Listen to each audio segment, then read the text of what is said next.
بالدنيا عرفاندا هرشتو واتايكي جوازي هي لو كائمة لحقت ولا برشاي خمان عيبينين لو أنا طاوي أو ديار دا وكارانوشكا لأنه ججنا كانوا بتعبد لججني قربان عكري مع نوم مدلولي جواز لخو بقول لنا الدنيا عرفانا أما أنا لم توريا قلت بوبكين درباري قربان وججني قربان أو قرباني كردن لنا أدبيات وعرفان إسلامية بميان داري زور بريز بمصاب إلى الكيواني شارزال أدبيات وعرفان إسلامي مصاب إلى زور بخير بيسر زور سپاسەکەم یا خۆی وەش پیرۆز بێ خی گەورە ئینشاءڵڵا بیکاتەمای خێر و خۆشی بۆ هەموو لایەک بەناوی خی گەورە مهرەبان. مەولانا گوتەنی بەو جەژنی قوربانە بڵێ بەو شەمعی قورئانە بڵێ بەو نووری ڕزوانە بڵێ مەستان سەلامت لێ ئەکەن. سەلامی خوا لە ئێوەی بەڕێز و خۆشەویست لە تەواوی کارا و کارمەندان و ستافی ئەم بەرنامە خۆشەویستە عەزیزە و بینەرانی خۆشەویستی کەناڵە جوانەکەی پەیام جەژنە پیرۆزە لە تەواوی موسڵمانانی جیهان بەگشتی و کوردستان بە تایبەتی ئەەکەم. ومێ دەخوازم خی گەورە ئەم جەژنە بکاتەمای خێر و خۆشی بۆ هەموو لایەک. هیوادارم کە بە تایبەتی ئێستا کە مەوسیمی قوربانیە بتوانین قوربانی بە نەفسی ئەمارەی خۆمان بکەین و بتوانین هەنگاوێک باڵاتر و گەورەتر هەنگاو بنین بۆ ئەوەی کە جوانتر و باشتر بتوانین مامەڵە لەگەڵ خۆمان و چواردەور و تەنانەت مامەڵەیەکی جوانی ئیمانیانش لەگەڵ خی پەروەردگارە بکەین. بۆمێدە دەستەکان خۆش بەرە بەخێر بێ وەم سار وەکو لە سەردەی قسەکان شامەژم پێکردڵانێ هەندێک شتێ بە لە حقەتا کە ببینین بە جۆرێک لێ بڕوانی بەڵام کە زۆر بور دەبیتەوانێ بەڕوە عیرفانەکەیە لێ ڕوانی لەوانێ مانە و واتای تایبەت لە خۆ بگرێ. سێمە لە قوربانین و زۆرێک لە مسلمان خەریکە قوربانی کردنن. بەڵام ئەمێ ئەوە بپرسم لە ناو دنیای عیرفانە بە تایبەت عیرفانی ئیسلامیە قوربانیکردن چ واتایەک لە خۆ ئەگرێ؟ هەڵبەتە نەک تەنها چەمچە قوربانی بەڵکو تەواوی چەمکە جیاوازەکانی دیکەی سلوکی دینداری ئێمە بە جۆرێک لە جۆرەکان ظاهیری هەیە و باڵتن، یعنی ڕووکاری ئاشکرای هەیە و ڕووکاری ناواخن و ناوە. بۆچی مەسەلەن عاریفەکان زۆر ئیشان لەسەر دەروون و دەرەوە کردووە، ئەوەی دەرەوە وەکو ڕووکەش کە مامەڵەی لەگەڵا ئەکرێ شتێکە و ئەوەی شیکە لە ناوەوەی مرۆڤ خۆیایەتی کە جیهانە گەورەکەیە خۆی بەخۆی ئەوی شتێکی ترە. یعنی کاتێک کە ئەڵین زاهیر و باڵتین لە دنیای معنەویەت و عیرفانە ئێمە ئەگەر تۆزێک گورد ببینەوە یەک حاڵەتی زۆر یعنی چۆنەڵێ عەجیبمان بۆ دروست ئەبێ، ینی پرسیارێکی گەورە. ئێمە ئەگەر بۆ نمونە بینە سەر بابەتی نوێشکردن، ینی چۆنەڵی سەرەتاکانی دەستپێکردن بە نوێشکردن دەستنوێژەوە دەست پێەکە، مەسەلەن بە ئەڵڵاهو ئەکبەر ئەچیتە ناو نوێژەوە ئەوە نەڕکاتە، ینی لە ڕۆ زاهیریەکەیەوە پێمان ئەوترێکە بە فڵان شت بەتاڵە بێتەوە، یان ڕۆژوو مەسەلەن نابێ ئاو بخۆی ناوێ ئاو مەسەلەن خواردن بخۆیت، نابێ کۆمەڵێ شت هەیە بیکەی کە ئەمانە هەمویان مبتیلاتی ڕۆژوون، ینی ئەو شتانن کە ڕۆژوو بەتاڵەکەنەوە. بەڵام کەسێکمانتیا دروست نەبووە باست لەوە بکا کە لە ڕووی باڵتینەوە چ شتێک مەسەلەن نوێژ بەتاڵەکاتەوە یان ڕۆژوو بەتاڵەکاتەوە. ئێمە زۆر بەلام کە ئەسڵەکەش ئەوەیانە، یعنی ئەبێ ئێمە لە ئێستایا زیاتر هەنگاو بەرەو ئەو حاڵەتە بنین کە بزانین لە ناوەی خۆمانە چی ئەگوزەرێ. یعنی گەورەترین ئیشکالی ئێمەی ئیماندار لە ئێستاە ئەوەیە کە بەڕاستی پێمان وایە هەموو ئەم چەمکە هەموو ئەم سلوکە دینیانە لە دەرەوەی خۆمانن، بەڵام نەخێر ئەسڵەن هەموو ئەم چەمکانە لە ناوەوەی خۆمانن. بۆیە مەسەلەن مەولانا فەرمێ بڵێ مەولانا فەرمێ ئەی مردم بە حەج رەفتە کوجایید مەعشوق هەمینجاست بیایید. ئەڵێ ئەی ئەو خەڵکەی کە ڕۆ و ماڵی کەعبە ڕۆ ماڵی حەج بۆ تەوافکردن هەنگاوتان ناوە بگەڕێنەوە چونکە مەعشوق ئەوە تا لێرە. مەبەستەکە چییە؟ مەبەستەکە لەوایە کە ئەڵێ تۆ ئەگەر لە حاڵەتێکا بژڕۆیتە ئەوێ و بگەڕێیت بەڵام ئەگەر پەی بە ینی ماڵەکە ئەبینی بەڵام ئەگەر پەی بە خاوەن ماڵەکە نەبەی چ سوودێکی هەیە. بۆیە مەولانا خالیدی خۆمان ئەوەنە جوانە ئەفەرمێ ئەوەندە ڕێی دووری کەعبە تەیمەکە حاجی بێهودە کە بەیتوڵڵا ئەوە خۆی بۆ تەوافی قەلبی دڵدار دێ شنۆی نەشئەی نیشانەی شەئنەوە بۆ من لە کۆسار دێ لەگەڵ بای بربەیانە بۆم دەرکەو کە بۆی یار دێ هەموو ئێشی دڵی ڕێشم ئەوە بۆ خاکە ساڕێژ بوو خودایە ئەم دەوایە چۆن لە بووی مشکی تاتار دێ. قسەکە لەسەر ئەمەیە کە بەڕاستی ئێمەی ئیماندار زۆر زۆر زەرورە لە حاڵەتێکە ئێمە کاتێک کە قسە لەسەر ئەم چەمکە معنەویانە ئەەکەین قسەکردنە جارێ پێش هەموو شتێ لەسەر خودی خۆمان. ئایا لە ناو خودی خۆمانە چۆن توانیومانە مامەڵەیەکی عیرفانی لەگەڵ ئەم بابەتەیە بکەین. ئەوەی مەسەلەن لە چەمکی قوربانیە باسی ئەکرێت طبعاً قوربانی یەکێکە لەو مەفهوم و چەمکە زۆر گرنگ و کاریگەرانەی کە لە ناو مەنزومەی فکری ئیسلامی بەگشتی و عیرفانی ئیسلامی بە تایبەتیە هەیە کە جێگە و مەکانەتێکی زۆر زۆر تایبەت بەخۆی هەیە کە ئەگەر بگەڕینەوە تەماشا بکەین زۆرێک لە غەزەلیاتی شاعیرە بەڕێزەکانی ئێمە عاریفەکانی ئێمە یعنی زۆرێک لە چەمکەکانی قوربانی و قوربانیکردن و قوربانگا و ئیبراهیم و ئیسماعیل و هەموو ئەمانە لە ناو ئەدەبیاتی کلاسیکی حتا ڕۆژهەڵاتی شعر و ئەدەبیاتە جێگە و جێکەوتەیەکی زۆر زۆر کاریگەری هەیە. مەسەلەن یەکێک و تایربەگی جاف کە لە یەکێک لە شعرەکانیان ئەڵێ ئەزانی بۆچی مەسرورم ئیشارەی کردمێ دولبەر وتی حازر بە بۆ کوشتن بەیانی جەژنی قوربانە. ئەسڵەن لای وەکوەڵێ عاریفان و لە ئەدەبیاتی عیرفانیە چەمکی عیرفانی مانایەکی گەورەتر و فراوانتر لەوە وەرئەگرێ. لە ئەدەبیاتی عیرفانیە پێیان وایە جارێ پێش هەموو شتێ پێش ئەوەی کە بڕۆی بۆ سەربڕینی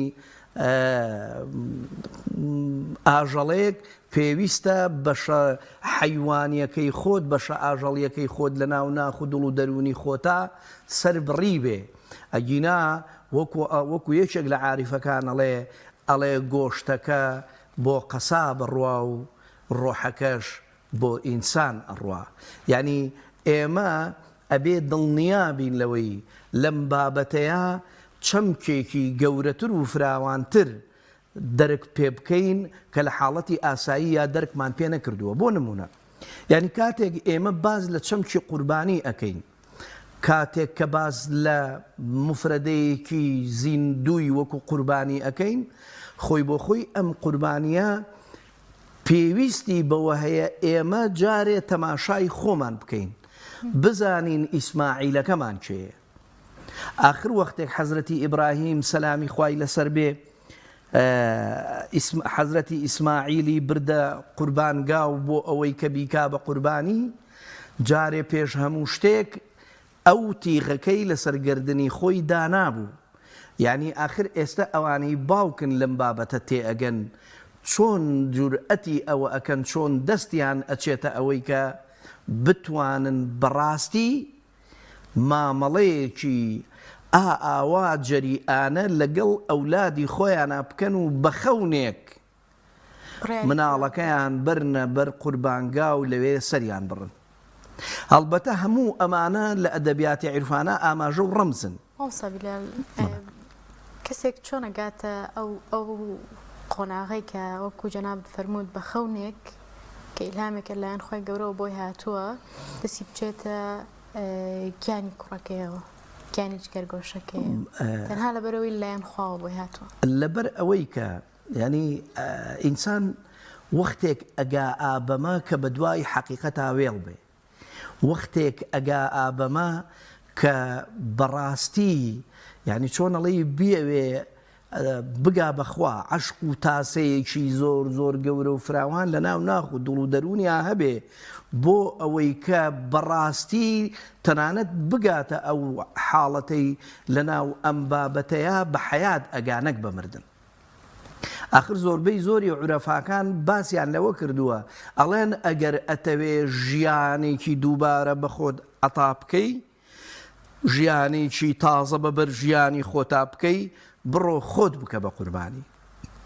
مەبەستەکە لەمە چییە؟ مەبەستەکە لەمە ئەوەیە کە ئینسان وەختێک ئەتوانێت لە مانای قوربانی و قوربانی بگاوە کۆی کە جەنابەت باست کرد چۆن ئینسان ئەتوانێت بە خەونێک دەستی بگا ئابەمە بگاتە ئەو حەقیقەتەی کە ئەمە ژیانی پێ ئەبەخشێنەک بەرک. آخر وەختێک ئێمە باز لەوە ئەکەین ئەڵێن ئیسماعیلەکەت بکە بە قوربانی، ئەوەیە کە تۆ ئێستا لە ناو مینایت و وای دانێ لە ناو مینای ژیانی خۆتایت و ئەتەوێ ئیسماعیلەکەت چێش بکەیت و بیکەیت بە قوربانی. بەڵام ئیسماعیلەکەت چێیە؟ ئیسماعیلەکەی تۆ چییە؟ ئیسماعیلەکەی تۆ مەقامەکەتە، ئیسماعیلەکەی تۆ ئارەزوەکانتە، مووقعیەت و پلەپایە و شوێن و پێگەتە، پارەکەتە، تەکیە و خانەقاکەتە، باخەکەتە، ئۆتۆمبیلەکەتە، سەرمایەکەتە، ناو بانگەکەتە، یعنی معشوقەکەتە، نازانم بە شێوەیەک بڵێم خانەوادەکەتە، عیلم و زانست و زانیاریەکەتە، ئەمەی کە ئیتر وەکوڵێ ڕۆژانێک بە مانای کەلیمە ئەم بابەتانە بۆتە حیجابێک و بەرچاوی تۆیان وەکوڵێت تاریک کردووە ناتوانی تەنانەت پەی بە زیکر بەری. آخر من زۆر جار لەم ماوەیە بیرمە کردەوە ئاەتێک لە قورئانی پیرۆزە هەیە کە ئەفەرمێ ئینەهم فی غیطاء عن ذیکری. باشە ئەمود کە مادام وایە زیکریش ئەبینرێ، بەڵام ئەوە ئێمەین پەردە بە چاومانە دراوە و ناتوانین ئەم شتانە دەرەک بکەین. بۆیە یعنی حتا تەنانەت ئەبێ بزانی یعنی دەستنیشانی کەی ئیسماعیلەکەت هەتا حاڵەتە ڕۆحانیەکانتە، یعنی تەنانەت حساب بۆ ئەو بابەتە شکراوە لە ئەدەبیاتی عیرفانە. ئەگەر پێت نەبڕم زۆر کات ئینسان وازانێ خانەوادەکەی ناو ناوبانگەکەی سەرۆت و سامانەکەی یان هەتا حەقڵدە عیرفانیانەی کە بۆی دروسە بێت لە حاڵتە ڕوحیە تایبەتانە هەستەکە ئەمە بەشێکە لە ژیانیەوە ئەو ئەمە خودی ژیانیەتی معنای حەقیقی ژیانیەتی لە پێنا ئەوەیە ئەژی چۆن بزانێ ئەمە شایانی ئەوەیەوە پێویستە بیکەیتە قوربانی. ئاخر کێشەکە ئالەوایە کە ئێمە لە ناو جەهلێکی مقدس و پیرۆزە ئاژی. یعنی گەورەترین ئیشکالی مرۆڤ ئەوەیە نازانێ، بەڵام نازانێ کە نازانێ، وا ئەزانێ کە ئەزانێ، کە ئەمە پێوترە جەهلی مڕەکەب. ئیشکالی گەورەی ئینسان لەوایە کە کۆمەڵێک شتی لە خۆی کۆ کردوتەوە وا ئەزانێ ئەمە حەقیقەتی بابەتەکەیە. هەروەکو قورئان ئەفەرمێ وهم یحسبون ئەنهم یحسنون صنعا. وا هەستەکەن ئیتر ئەمە ڕێگەی حەقیقەتەکەی، بەڵام نازانن ئەوە ئەسڵی بتەکەیە کەوای لێ کردووە تەواف بە دەوری خۆیان بکانەک بە دەوری ماڵی خۆیە. گەورەترین ئیشکالی ئەم بابەتە لێوە دروستە بێ کە ئێمە نەمانتوانیوە بگەڕینەوە بۆ ناو ناخی خۆمان، یعنی نەمانتوانیوە تەنانەت ناخی خۆمان واڵا بکەین و تێی بگەین بزانین هەر بەڕاست ئێمە لە ناوەوە چیمانەوێ. وەکو عەرزم کردن ئەم بابەتی قوربانیە ڕێک ئەوەیە ئێمە پێویستمان بەوە هەیە چۆن ئەم ئیسماعیلەی ناخمان چۆن لەم جەهلی مڕەکەبە بینە دەرەوانێ کە پێمان وابێ ئەمە بەڕاستی ئەو جەهل و جەهالەت و بتپەرستیە بۆ، بەڵام بە شێوازێکی تر چۆن لێی بینە دەرەوە. زۆر مهمە ئینسان بە ئەم جارێ پێش هەموو شتێ ئەو غرور و لودبەرزی و ئەو حاڵەتە نەفسانیەی کە کردوێتی بەبەری خۆیان لە خۆی دابماڵێ و بیکاتەوە. ئێمە دەستمان ناچێتە خۆمان. مەولانا لە فیهی مافیهیە باسی سەیف الله ئەکا، ئەفەرمێ سەیف الله ئەو کەسەیە بۆ کەسە ناوترێ کە لە مەیدانی جەنگ و ڕووبەڕووبوونەوەیە شمشێری بڕندە لە کالان دەربێنێ و ڕووبەڕووی دوژمنان وەکوڵێ ڕایوەشێنێ. بەڵکو سەیف الله بەو کەسە ئەوترێ ئایا ئەتوانێ سەری ئەم نەفسە ئەممارەیەی کە لە ناو دڵ و دەرونیا هەیە و هەر ڕۆژەی پەنێکی پێ ئەدا بیبڕێ؟ ئەتوانێ ئایا ئەم ڕوبەڕووبوونەوەیە پێش ئەوەی لەگەڵ خەڵکا بێ لەگەڵ خۆیان بێ؟ مجتەمەع بۆچی گۆڕانکاری بەسەرانایە؟ بۆچی لەگەڵ هەموو هەبوونی ئەم هەموو خەڵکە ئیماندار و مسلمانەیە مجتەمەع ڕۆژ بە ڕۆژ خراپتر ئەبێ بەرەو باشبوون ناچێ؟ هۆکارەکەی چییە؟ هۆکارەکەی ئەوەیە کە ئێمە بەڕاستی نەمانتوانیوە شەڕ لەگەڵ نەفسی ئەممارەمانە بکەین هەتا ئەوەی کە هیچ نەبێ مەقامێک بیهێنینە سەرتر و باڵاتر لە نەفسی ئەممارەوە، هیچ نەبێ بینە سەر نەفسی لەوامە، هیچ نەبێ بتوانین ئەگەر لە ناو نەفسی لەوامەیە وەکوەڵێ ژیان ئەەکەین و هەپێکانمان لە ناو نەفسی لەوامایە مەقامێک بە تەزکیە و بە وەکوەڵێ تەنبێکردنی ئەو نەفسە مەقامێک بچینە سەرەوانێ و بڕۆین و ڕوو بکەینە ناو مەقامی نەفسی مطمئینەوە. جەماڵ بیلال ئەم حاڵتێک کە جەناب باسیەکەی حاڵتێکی زیاتی تاکە کەسیە، باز لەوە شەکەی کە هۆکارێکە بۆ دروستبوونی گۆڕانکاری لە کۆمەڵگایەوە لە ناو خەڵکە، ئەمە چۆن بەیەکەوە بەستیتەوە؟ ئینسان هەتا خۆی نەگۆڕێ ناتوانێت بەرامبەرەکەی بگۆڕێ. قرآن أفرمي إن الله لا يغير ما بقوم حتى يغيروا ما بأنفسهم. ئەوەی کە لێرەیە ئینسان ئەگەر نەتوانێت تەحەکومی پێ بکە، نەتوانێت بیگۆڕێت چۆن ئەتوانێت تەحەکوم لەگەڵ چواردەور و دەرەوەی خۆیان بکە. آخر غەیر نەفسەک تغەیر التەریخ. تۆ تەنانەت عەرەب بوتوێتی خۆت بگۆڕە ئەتوانی ڕێڕەوی مێژوو بگۆڕی. ئێمەیە کە نەتوانین خۆمان بگۆڕین چۆن چاوەڕێی ئەوە بکەین کە خەڵک بگۆڕێ؟ آخر زۆر مهمە، زۆرامێکی زۆر جوانە هەمومان سەرتا سەیری نەفسی خۆمان بکەین. هەموو کەس ئەزانێ چێتی، هەموو کەس ینی هەر ئینسانێک ئەگەر تۆزێک خوای پەروەردگار عەقڵی پێبەخشی بێ ئەزانێ خەلەلەکەی خۆی لەکوایە، ئەتوانێ دەستنیشانی ئەوە بکا کە چیەتی نەخۆشیەکەی، بەڵام ئێمە ئیعتراف بە نەخۆشبوونی خۆمان ناکەین.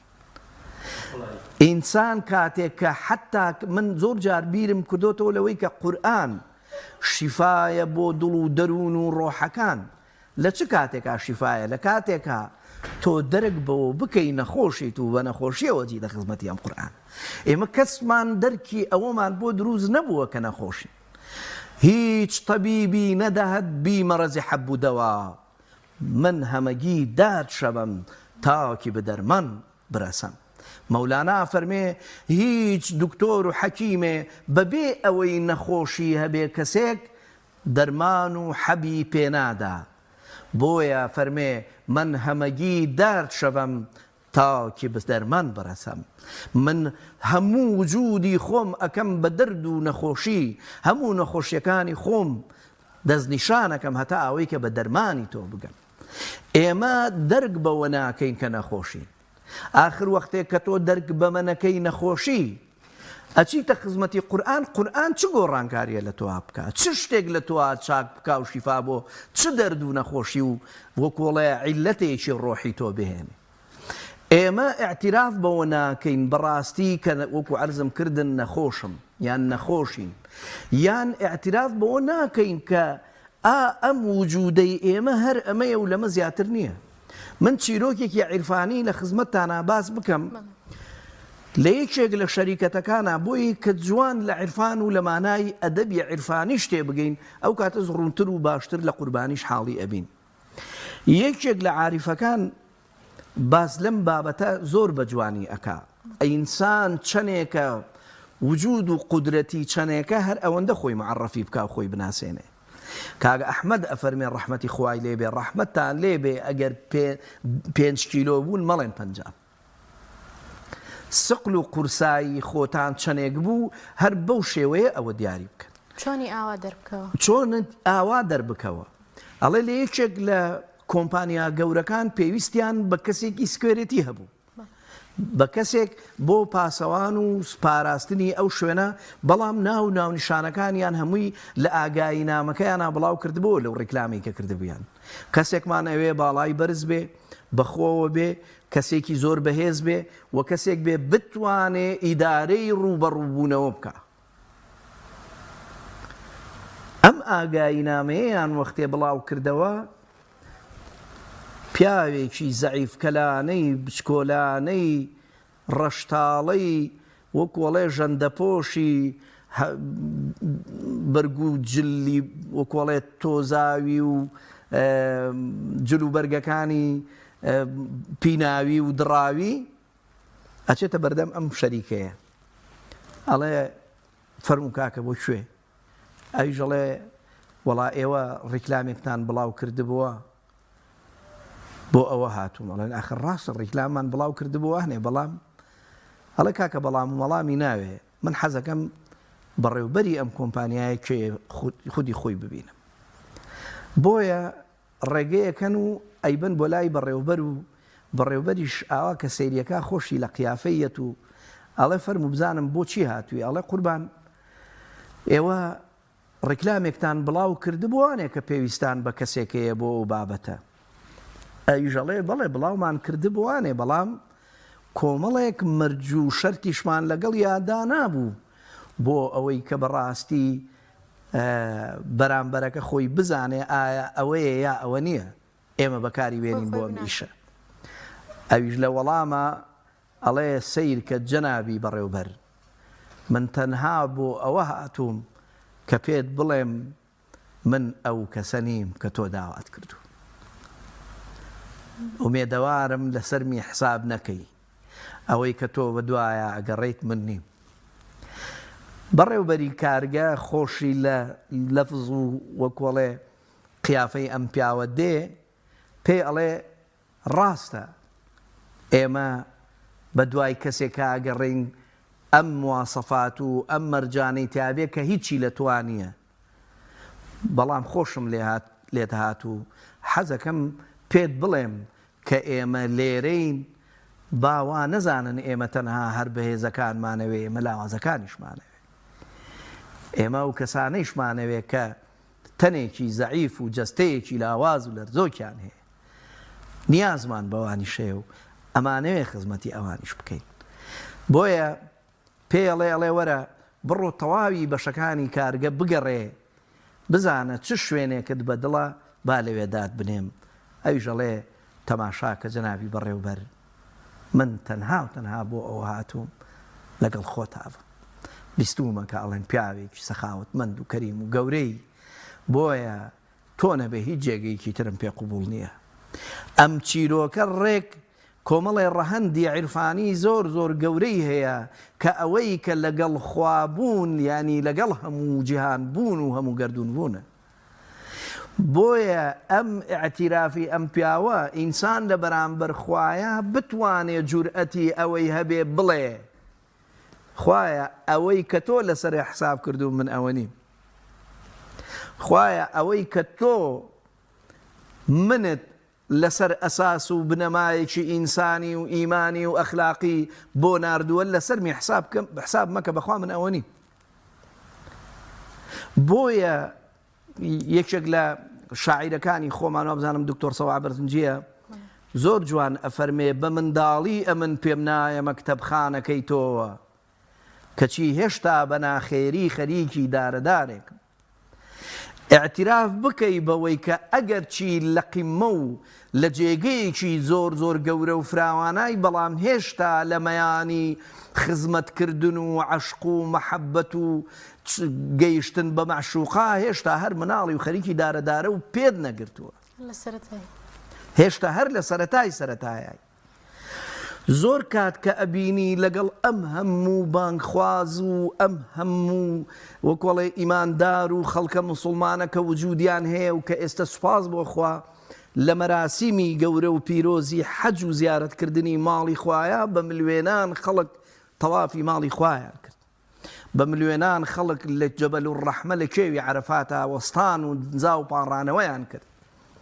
بەڵام ئەم بەڕێزانە کاتێک کە دێنەوە خوای گەورە حەج و زیارەتیان لێ قوبوڵ بکات، چ شتێکی دیکە لەگەڵ خۆیانە ئەهێنەوە کە ئەم کۆمەڵگەیە بگۆڕێ.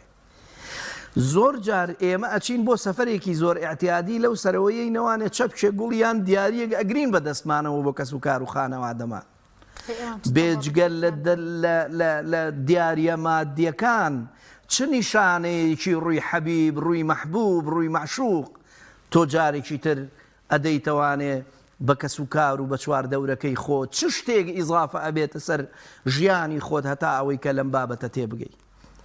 قوربانیکردن ئەوەیە کە قوربانی جارێ پێشەموو شتێ بەسەر ئەو غرور و ئەو لودبەرزیەتە بکەی ئەوە بدەی لە تیغی قوربانی کە بەڕاستی ئینسانی بوونی تۆ بگەێنێتە ئاستێکی تر.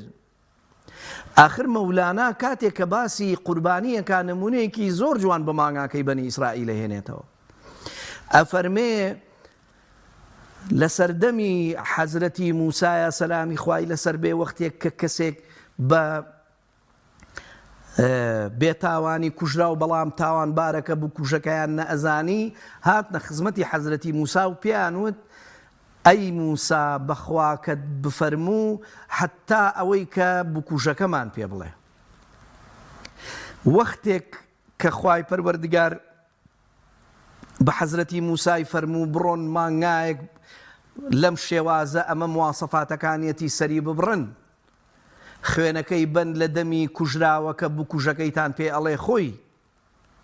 مەولانا ئیقتیباسێکی زۆر جوانی لەم چیرۆکە وەرگرتووە کە پێی وایە ئەو خوێنی ئاژەڵەی کە ئەڕژێتە سەرزەوی ئەبێ ئینسانێک زیندوو بکاتەوە. لن ينال الله لحومها ولا دماؤها ولكن يناله التقوى منكم. خوای گەورە نەپێویستی بە گۆشتەکەیەتی نەپێویستی بە خوێنەکەیەتی نەپێویستی بە هیچ شتێک لەمانە هەیە بەڵام پێویستی بەوە هەیە ئایا تا چ ڕادەیەک تۆ ئەتوانی حیوانی بوون و ئاژەڵی بوونی ناو ناخی خۆت بکەی بە قوربانی.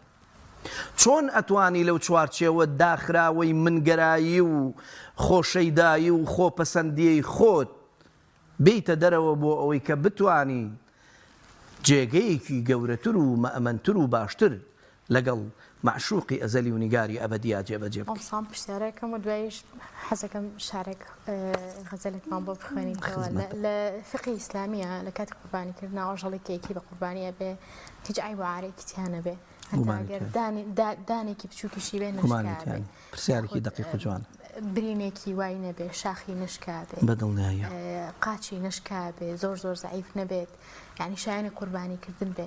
ئمە لە دنیای عرفان ئەم شتەشمان هەیە یاخود ئەوەی کە تۆ باسی کرد لە ناو ناخی خۆمانە ئەبێ بکەین بە قوربانی ئەو شەبێ هەمان بێعیبی و بێعیبی گومانیتیانە لە نازانم پرسیارەکە جواب بمۆیان نا لە خزمەتام یان شارەکە بخوێنین حەزەکی با پرسیارەکە جواب بینەوە زۆر باش. طبعا ئەم بابەتە بابەتێکی زۆر زۆر ینی هەستیار و وردە ینی پرسیارێکی زۆر جوان بوو. ئایا هەر بەڕاست ئەوەی کە لە فقها لە بابەتە زاهیریەکەیە ینی کۆمەڵێ مەرج و پێوانەی تایبەتدا ئەندرێ بۆ ئەوەی قوربانیەکە ئەبێ ئاوا بێ و ساغ و سەلامەت و کۆمەڵی ماسفاتی تیاابێ ئەنجا ئەگا بۆ کۆڵێ بە حەدی ئەوەی کە شایەنی ئەوە بێ بە قوربانی وەڵایی لە باڵتینەکەیە زۆر زیاتر لە ناو زۆر زیاترە. یعنی ئێمە مشکلەکەمان ئەوەیە ینی ئێستا وا ئەزانین تەواوی ئەم شعایرە من ئەمە زۆر دووبارەی ئەەکەمەوە و زۆر تەرکیزی لەسەر ئەەکەمەوە هەموو ئەم شتانەیەمە وا ئەزانین لە دەروی خۆمان بەڵام بڕوا بفەرمونون لە ناوەی خۆمان. ئەم شتانە تۆ جارێ پێش هەموو شتێ والله تەواوی عیب و عارەکانی نەفسی خۆت ئەگەر نەتوانی زاڵبی بەسەریا چەند یعنی بتوانی هەمویان یەک یەک بکوژی لە ناویان بەری و سەریان ببڕی هەرچی حیوانی ناومەیانی ئاژەڵەکە هەیە بیکەی بە قوربانی پێت ناکە. بۆیە تەواوی عورەفا لەسەر ئەم بابەتە کۆکن تەنانەت مەولەوی تاوگۆزی خۆمان هەزار ڕەحمەتی لێبێ لە قەسیدە بەناوبانگەکەی قوربان قوربانن جەژنن شادیەن دەستنەگەردەنن ڕۆی ئازادیەن هەی دەستبۆز دەستبۆز وەشنیگارانن خەیر پابۆز پابۆز خاتردارانن فەرمێ هەریە گیان وەکەف پەینیگارێوەن هەریە قوربانی وەفادارێوەن.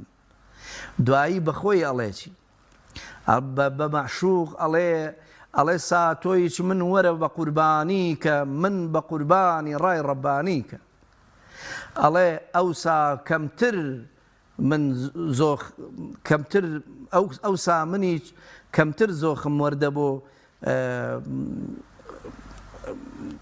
ببورن شارەکەم بیرچۆوە بەڵام مەبەستەکەی ئەوەیە ئەڵێ کاتی ئەڵێ تۆ وەرە من بەرە بمکە بە قوربانی ئەم ڕێگایی خوا بە معشوقەکەی ئەڵێ بە قەسابەکە ئەڵێ ئەو کاتە ئیتر من ئیسراحەتەکەم تۆیش خێرێکی بۆ خۆ دەستگیرە بێ دوایی ئەڵێ چی یەت باسی ئەوەکە ئەڵێ دەی بسمیلا بکە تەکبیر دەست بە تێغەکەت بسمیلا تەکبیر دەست بە تێغەکەت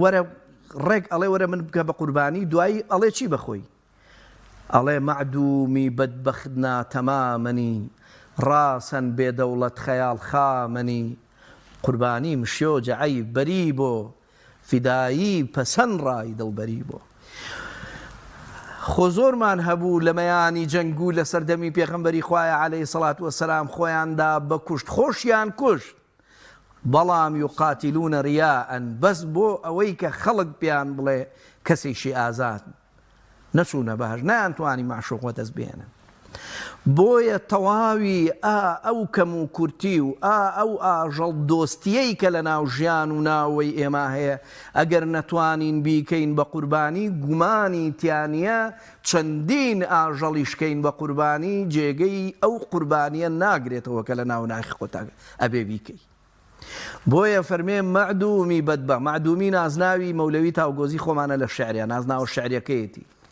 ئەفەرمێ مەعدومی بەدبەخت ناتەمامنی ڕاسەن بێدەوڵەت خەیاڵ خامنی ئەڵێوە تۆ حرد بە خەیاڵ خاوی و خەیاڵ پڵاوی خۆ وا هەستەکەی گەیشتووی بەوەی کە ئیتر بکرێی بە قوربانی نا ئەمە هەمووی خەیاڵ پڵاوی خۆتە ئەمە ئەو عوجب و غرورەیە کە لە ناو ناخی خۆتە بۆ دروست بووە کە پێ وایە ئیتر قوتبی زەمانی کە پێ وایە تاکە بانخوازی لە ناو میلەتی ئەهلی ئیسلامە و خەڵک ئەبێت پەنجەی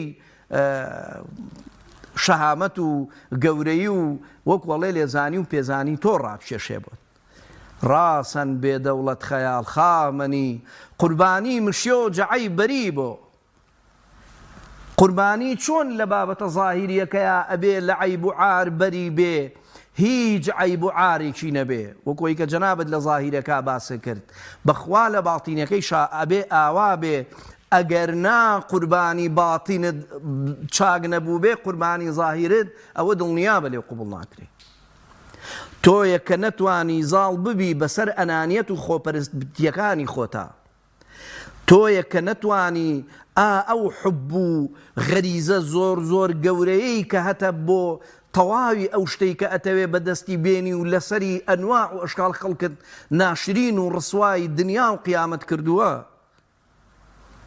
ئەگەر نەتوانی هەموو ئەمانە لە ناو ناخی خۆتا سەر ببڕی بەخوا هەر خەیاڵ پڵاویە و بە خەیاڵی وا هەستت کردووە کە ئەوەتای لە ڕوتبەی قوربانی کردن و لە پلەپایەی ئەوەی کە بگەی بەو مەقامەی کە تایە بکری بە قوربانی ئینسان کاتێک کە ئەگاتە ئەم پلەیە یعنی گەیشتۆتە ئەو پلەیەی کە حەزرەتی ئیسماعیل سەلامی خوای لەسەر بێ پێی گەیوە ئێمە ئیشکالەکەمان ئەوەیە تەنها وەکو چیرۆکێک لەم بابەتانە ئەڕوانین بەڵام ئەوەمان تاقی نەکردوتەوانێ کە ئەم هەموو بابەتانە ئەبێ لە ناو ژیانی تۆیان نمایان ببێ ئەو وەختە ئەتوانێت لە دەرەوە کاری خۆی بکە مجتەمع ئیسلاح بکە ئێمە لە ناوەی خۆمانە هەزار شتین تەنها ئەوە نین کە لە دەرەوە ئەینوێنی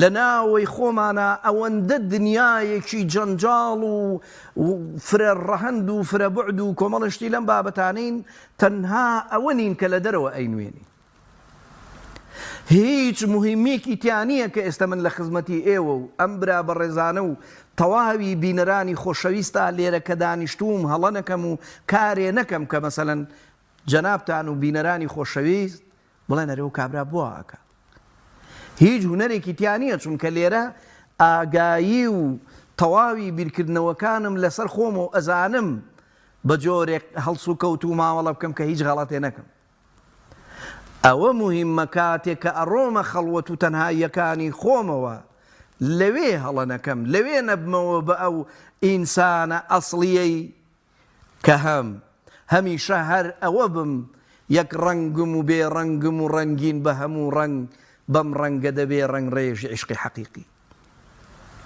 ئەمە مهمە ئینسان بتوانێ لە جێگەیەکە ستار بگرێ قەرار بگرێ کە لە زاهیر و باتینی بێ بە یەک. یعنی کەسێک لێی نەترسێ لە مامەڵەکردنی زاهیریانەیە پێی وابێ بەڵام لە باتینەوە شتێکی تر بێ. لە زاهیرە ڕوبەڕوو بۆی پێ بکەنێ و بۆی بخەندێ بەڵام لە باتینە شتێکی تر بێ. وەکو مەحوی خۆمان جوان ئەفەرمێ برۆ داگرتنت عشاقی پێچوونە شەرارەی مەرگ، دەها مەرگ ئینتیزارێکن بە ئەمرێکی برۆ ڕۆین. ئەفەرمێ بە معشوقەکەی ئەڵێ برۆ داگرتنی تۆ کە چاوت داگرت. ئەخر لە نێوانی عاشق و معشوقات چاو داگرتن مانای خۆی هەیە.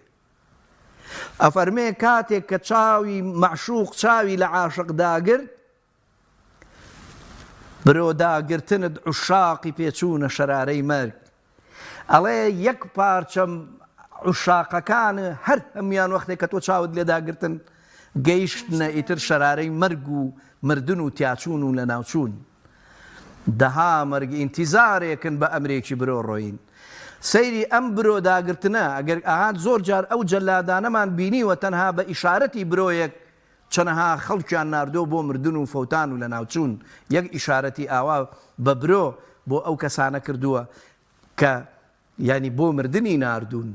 بۆیە ئێمە بتوانین زاهیر و باڵتینمان بکەین بە یەک. وەختێک کە ڕوبەڕوو بەرامبەر بە براکەمان خەندەی وەکوڵێ خۆشحاڵی و پاکی و بەراعەت و پێکەوەبوون و متمانە و خۆشەویستی ئەنوێنین لە ناوە شەر بە هەمان شێوە وابین نەک لە ناوە بە جۆرێکی تر بیر بکەینەوە.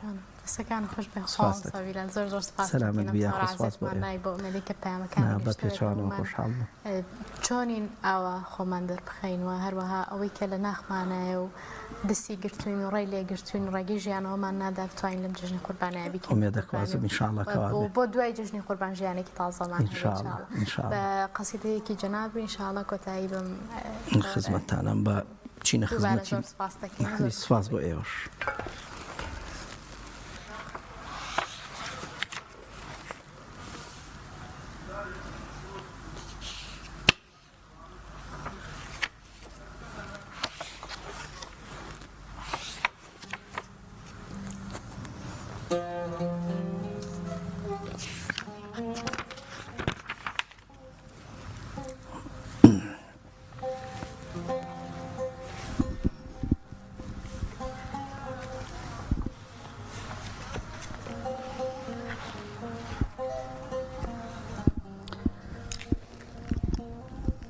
تێدەگا هەرکەس بکە فەهمی ڕموزی معنەوی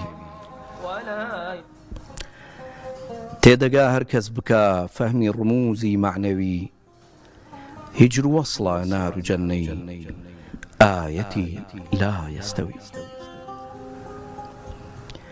کێوی غەم وا دی جەفا تەیکردنە ئەشراتی عیشق باکی هەوراز و نشێوت کەی دەبێ گەر ڕەهڕەوی ناوی هارون ئیسمی قارون ئیبتیدا ئیماکەن سەرفرازە سەرکزاخر سەرنگونە سەرقەوی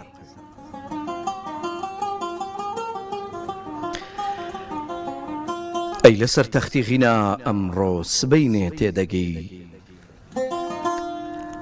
ئەی لەسەر تەختی غینا ئەمڕۆ سبەینێ تێدەگەی ئەو گەدایەی تۆکەوە محتاجی شێژ یەکشەوی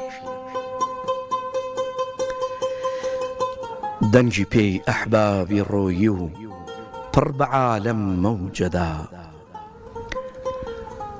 تۆ بە غەفڵەت موبتەلا گەرنەی بیەی مەستی خەوی لالە چارەی خەندە گریە و شیوەنی پێخۆشە دۆست لا لە چارەی خەندەگریە و شیوەنی پێخۆشە دۆست داکە ئەی بارانی ئەشک ئەی بەرقی ناڵە نەسرەوی.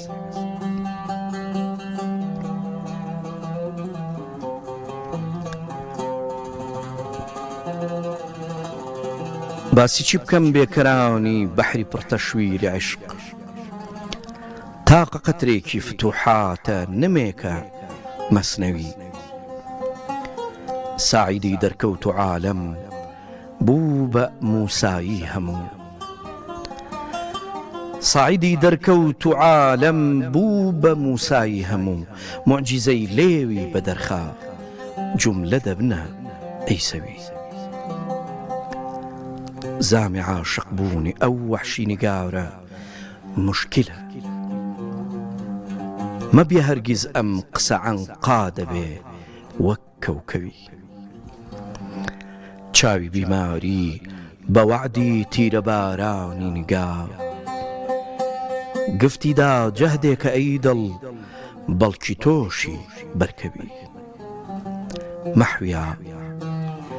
مەحویا هەر ئەشک و ئاهی تۆ لە جێ گوێبوونەوەت چوونە بەربادی فەنایە دەرکەوی یا سەرکەوی.